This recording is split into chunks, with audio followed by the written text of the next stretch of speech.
అదే RTV app వార్తల్ని క్షణాల్లో చదివే అవకాశం ఉంటుంది. ఒక న్యూస్ పేపర్, ఒక టెలివిజన్ ఛానల్ మీ చేతుల్లో ఎప్పుడూ ఉంటాయి. బెట్టింగ్ యాప్లపై గరడా గుల్పిస్తుంది నిజామాబాద్ పోలీసులు. ప్రధాన సూత్రధారి కోసం వేటలో పడారు. ఇప్పటికే బెట్టింగ్ యాప్లో పలువురిని అరెస్ట్ కూడా చేశారు. వారిని రిమాండ్ కూడా తరలించిన పరిస్థితి నిజామాబాద్ జిల్లాలో చోటు. నిజామాబాద్ పోలీస్ కమిషనర్ సాయి చైతన్య ఆధ్వర్యంలో ప్రధానంగా బెట్టింగ్ యాప్లకు పాల్పడ్డ ప్రధాన సూత్రధారి కోసం వేటలో పడింది నిజామాబాద్ పోలీసులు. ముఖ్యంగా మహారాష్ట్ర ప్రాంతంలో ఉన్న ధర్మాబాద్ ప్రధాన కేంద్రంగా బెట్టింగ్ నిర్వహిస్తున్న వారిని అదుపులో తీసుకునేందుకు పోలీసులు చాకచక్యంగా వ్యవహరిస్తున్నారు. ఇప్పటికే ఔరా 24 ఆధారంగా యాప్ ఆధారంగా కీలకంగా ఏదైతే క్రికెట్ బెట్టింగ్ ఆడిన వారిని కీలకంగా అదుపులో తీసుకునేందుకు ప్రయత్నాలు సాగిస్తున్నారు. ఇప్పటికే ధర్మాబాద్ కేంద్రంగా బెట్టింగ్ వ్యాపారం నిర్వహిస్తున్న వ్యక్తి కోట్లలో దందా చేస్తున్నట్లు పోలీసుల విచారణలో వెల్లడైంది. ఆ విచారణ నేపథ్యంలో పూర్తి స్థాయిలో ఏదైతే బెట్టింగ్ నిర్వహిస్తున్నారో వారితో పాటు బుకీలను కూడా ఏర్పాటు చేసుకున్నారు. నిజామాబాద్ అదేవిధంగా ఆదిలాబాద్ జిల్లాలో పరిసర ప్రాంతాల్లో వారి బుకీలను ఏర్పాటు చేసుకొని ప్రధానంగా క్రికెట్ బెట్టింగ్లు ఎవరైతే ఆడతారో వారిపైన దృష్టి పెట్టి ఆ బెట్టింగ్ యాప్లో ఆటలు ఆడే దిశగా వారు ప్రోత్సహించారు. అందుకే వారందరినీ కూడా అదుపులోకి తీసుకున్నారు పోలీసులు.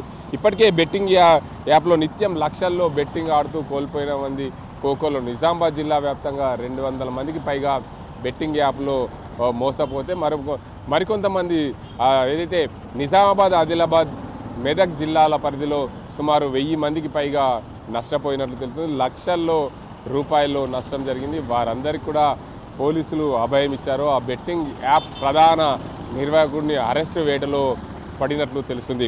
మహారాష్ట్ర కేంద్రంగా ఎవరైతే బెట్టింగ్ యాప్ నిర్వహణ చేస్తున్నారో అతన్ని అరెస్టు చేసేందుకు రంగం సిద్ధమైంది. ఇప్పటికే పలువురిని విచారించారు. ఎవరైతే బెట్టింగ్ యాప్లో అరెస్ట్ అయిన సచిన్ ఎవరైతే పరారులు ఉన్నారో అతన్ని కోసం గాలింపు చర్యలు చేపట్టారో ఆ గాలింపు చర్యలు చేపట్టిన నేపథ్యంలో పూర్తి స్థాయిలో కోట్లల్లో దందా నిర్వహించిన బెట్టింగ్ ప్రధాన వ్యాపారి కోసం నిజామాబాద్ పోలీసులు వేటలో పడినట్లు తెలుస్తుంది.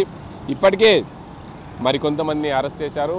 మరికొంతమందిని విచారించే పరిస్థితి నెలకొంది. ఏదేమైనప్పటికీ నిజామాబాద్ జిల్లా కేంద్రంగా ఏదైతే బెట్టింగ్ ఆడుతున్న వ్యక్తులను అరెస్ట్ చేసిన విషయం తెలిసిందే. అదే కోణంలో కూడా మరికొంతమందిని ఏదైతే ఆన్లైన్ బెట్టింగ్ కానీ క్రికెట్ బెట్టింగ్ కానీ వీటన్నింటి నిర్వహణకు ఎవరైతే ఉన్నారో వారిని పైన కఠిన చర్యలు తీసుకునేందుకు నిజామాబాద్ పోలీస్ కమిషనర్ సాయి చైతన్య ఆధ్వర్యంలో పూర్తిగా రంగం సిద్ధం చేశారు. మరికొంతమందిని అరెస్ట్ చేసేందుకు సిద్ధమైన నేపథ్యంలో ఇప్పటికే 16 మంది పైన ఆ అరెస్టు కూడా చేసిన తెలుస్తుంది.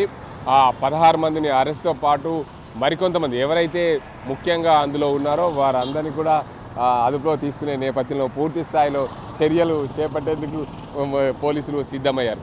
ఏదేమైనప్పటికీ బెట్టింగ్ ఎవరైతే ఆడిస్తున్నారో వారిపైన ఆడిస్తున్న వారిపైన కఠిన చర్యలు తీసుకునేందుకు పోలీసులు రంగం సిద్ధం చేశారు.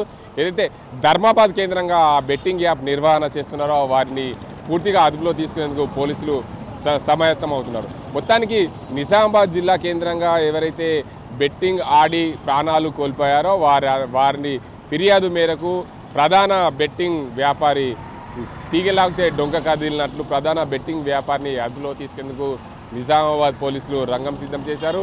ఈ లక్షల్లో రోజు కోట్లలో దందా చేస్తూ కోట్లకు పడగలెత్తిన ఆ వ్యాపారిని అరెస్ట్ చేసేందుకు నిజామాబాద్ పోలీసులు సిద్ధమయ్యారు. దానికి అంతకు సంబంధించి నిజామాబాద్ పోలీస్ కమిషనర్ సాయి చైతన్య ఆధ్వర్యంలో పూర్తిగా ఏదైతే ఆ బెట్టింగ్ నిర్వహణకు కట్టుదిట్టం చేసేందుకు సిద్ధం చేస్తున్నట్లు తెలుస్తోంది. ఇది ఇక్కడ పరిస్థితి. కెమెరా రాజేంతో గంగారెడ్డి, ఆర్టీవీ నిజామాబాద్. మరిన్ని వీడియోస్ కోసం ఛానల్ ని సబ్స్క్రైబ్ చేయండి. లేటెస్ట్ అప్డేట్స్ కోసం వాట్సాప్ ఛానల్ ని ఫాలో చేయండి. అండ్ లింక్ డిస్క్రిప్షన్ లో ఉంది.